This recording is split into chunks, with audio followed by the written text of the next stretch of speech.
Surveying simple curves. Sa lesson na to, magdi-discuss tayo ng mga example about simple curves, compound curve, at saka ng reverse curve. Example number 1 ng simple curve. For our first example, meron tayong dalawang tangent line. The first one ay merong bearing na 65 degrees, 30 minutes east. Galing sa north. So ito yon, 65 degrees, 30 minutes east. And then intersecting with that tangent line, meron tayong another tangent doon sa curve na ang bearing naman ay 85 degrees, 10 minutes. Galing sa south, papunta sa east. So, ito yung mga tangent lines natin. Nagmi-meet daw sila. So, yung intersection nila, nagmi-meet dito. Ang stationing nito is 11 plus 157.98. Next step, i-drawing natin yung kanyang radius. So, mula doon sa unang tangent line, i-extend ako ng ganitong line. And then, mula doon sa other tangent line, extend ako. So again, dahil tangent lines yung mga yan, syempre nakatangent sila dito sa ating radius na 249.17 meters. So syempre, sa kabila, ganun din, 249.17 meters. Ibig sabihin, yung curve natin, ganito yung itsura. Okay, tangent siya doon sa mga points na yon. So it's a slight curve, ganyan. Next step, isosolve natin yung angle between ng tangent lines natin. Ito yung I. Now, dahil 65 degrees 30 minutes to, it follows na this angle will also be 65 degrees 30 minutes. So, yung ma-minus lang natin yung dalawang angles na yan sa 180 degrees para makuha natin yung angle between the tangent lines. So, makikita natin I is equal to 29 degrees 20 minutes. After that, i-connect ko yung vertex nung intersection nung angle, nung tangent lines, no? Nung intersection, connect ko siya hanggang dun sa center nung curve natin. Now, as you can see, makakabuo ko ng dalawang right triangles. Okay? Na equal, no? Equal yan dalawang right triangles. And also, tong angle na to, tong mga angle nito, they are both equal sa I over 2. Okay. Now, ang hinahanap sa first question is the tangent distance. This is the tangent distance. Yung haba nung tangent line at saka syempre itong kabila. They are equal para sa mga simple curves tulad nito. So, by geometry, may kita nyo na yung tangent nung angle which is I over 2, that would be yung opposite niya, yung tangent distance divided by the radius r. Or yung tangent distance, that would be r tangent of I over 2. I-substitute natin yung mga given na values, so we get t is equal to 249.17 times the tangent of the angle which is 29 degrees 20 minutes. Tapos divide natin ng 2. Pag kinalculator natin to, makukuha natin yung tangent distance which is 65.214 meters. So this is our answer para doon sa unang hinahanap na question na tangent distance. For the next question, hinahanap yung long chord. So, gamit tayo ng ibang slides for that. Dinrawing ko ulit yung figure. Now, yung long chord, it is the line connecting yung point of curvature hanggang doon sa point of termination ng curve natin. So, yung long chord, that would be from this point, papunta doon sa PT, no? From PC to PT. That would be our long chord. Now, again, equal yung mga triangles na yan. So, this would be a right triangle. And from trigonometry, you can see na kung ito yung long chord natin, this would be long chord over 2, then L over 2 rin to, no? Mahati siya sa dalawa. So, from trigonometry, di ba, this would be yung sine ng I over 2 equal sa opposite, which is L over 2, divided by the hypotenuse of the right triangle. Yun yung R. That's why, pag sinolve mo yung long chord length natin, it comes out as 2r sine of I over 2. Again, substituting the values, yung long chord natin, you will get the following. So, the long chord comes out as 126.177 meters. Now, for the next problem, yung middle ordinate naman. So, dinrawing ko ng mas simplified yung simple curve natin.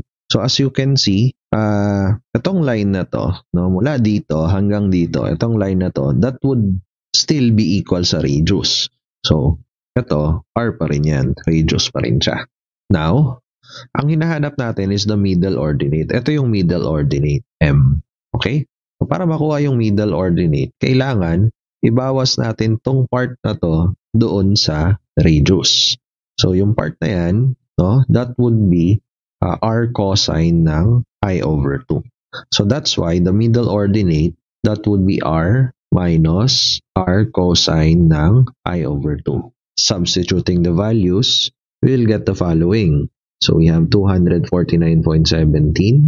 minus 249.17 cosine ng 29 degrees 20 minutes over 2. So yung value ng middle ordinate para sa problem na to, it would be 8.120 meters. So ayan, sulatin natin dito, no? M is 8.120 meters. For the next problem, hinahanap yung external distance. So ano nga ba yung external distance? Yung external distance is yung distance from the intersection of the tangent lines papunta doon sa curve. So ito yung external distance. Okay? And now, para makuha yan, kailangan mo nating kunin yung distance nung point of intersection na yon doon sa center ng curve natin. Itong distance na to. Paano natin makukuha? Tignan nyo tong triangle na to. This is a right triangle and that distance would be the hypotenuse. Oops. That would be the hypotenuse of this right triangle. So, comes out na yung height na yan, that would be r divided by yung cosine ng I over 2. So, para ma-solve yung external distance would be E is equal to r over cosine ng I over 2 minus yung radius r natin. Again, substituting the values, we get the following. Divided by cosine. And so, yung external distance, ma-solve natin as 8.393 meters. Ayan yung answer natin para doon sa isang tanong sa pang-apat. And let's write it down here. External distance, 8.393. Ngayon, paano naman yung degree ng curve? So, yung degree ng curve, meron tayong dalawang tinatawag na method. Meron tayong tinatawag na arc basis at saka chord basis. So, by default, pag walang given, dito tayo sa arc basis. Arc basis yung ginagamit. So, ano ibig sabihin nun? Yung degree ng curve, yun yung degree corresponding to a given standard na arc. So, let's say, ito yung standard arc natin na hanggang dito. May sukat yan na given. Sa atin, sa Pilipinas, no, this would be based on a 20 meter na arc. Tapos, syempre, extend mo yan hanggang dito sa center. Yung degree ng curve is yung angle na corresponding dyan sa para mag-arc siya ng 20 meters. So, using arc basis, di ba alam natin, yung length ng arc is equal sa radius times the angle, and the angle here is in radians. Okay? Para maging degree yan, substitute natin, no? We have 20 meters equals yung r times d times pi over 180. Yan, para maging a degree, yung degree of curve. So, substituting, we have 20 is equal to 249.17 times d times pi over 180. Comes out na yung degree ng curve natin, 4.599 degrees. Now, paano naman yung chord basis? Si chord basis, pag sinabing chord basis, doon sa dalawang point, kukuha ka ng isang chord. Tapos, ito pa rin yung degree ng curve. Pero instead na yung pa-arc yung 20, ang gagawin mo, yung chord niya, yun ang 20 meters. So, pag dinivide mo to into two triangles, this would be a 90 degrees. Tapos, ito, d over 2 na lang yung angle. And then, ito, 10 meters. So, sa chord basis natin, by trigonometry, yung sine ng d over 2, equal yan dun sa opposite na 10 meters divided by the radius. That's why, yung degree ng curve sa chord basis, this would be twice ng arc sine ng 10 over r. So, substituting the values, we have the following. So, we have 10. Okay. So, the degree of the curve, using chord basis, this would be 4.6 degrees. So, almost similar lang doon sa arc basis. So, lagay natin dito, degree of curve is 4.599 degrees. Next, computein naman natin yung length curve. Yung length curve, ito yun, no? Yung LC, length ng curve. Yan yung sukat ng buong arc natin. Okay, so previously, alam natin yung length ng mga arc sa mga bilog, di ba? S is equal to R theta, and theta should be in radians. Dito, yung theta na gagamitin natin would be yung I, or 29 degrees 20 minutes na nasolve natin kanina.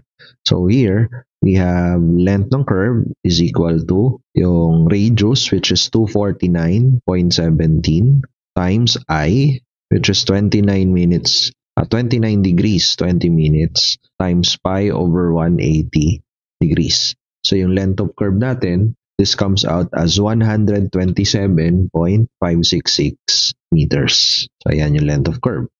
Sulat natin dito, length of curve is 127.566. Finally, computein natin yung stationing ng PT. So saan ba yung PT? Again, yung PC, yan yung point ng curve. PT is yung terminating point ng curve natin. Given na nag-intersect daw yung tangent lines dito sa station na to. So ang gagawin natin is from that station, babalik muna tayo ng tangent distance natin para ma-reach yung PC, and then using the length of the curve, tatahakin natin yung curve hanggang doon sa PT. So yung station ng PC, pwede natin computein, no? That would be 11 plus 157.98. Ima-minus natin yung ating tangent distance na 65.214. So yung stationing ng PC natin, that would be equal to 11 plus 92.766 meters. Meters yung mga unit niyan.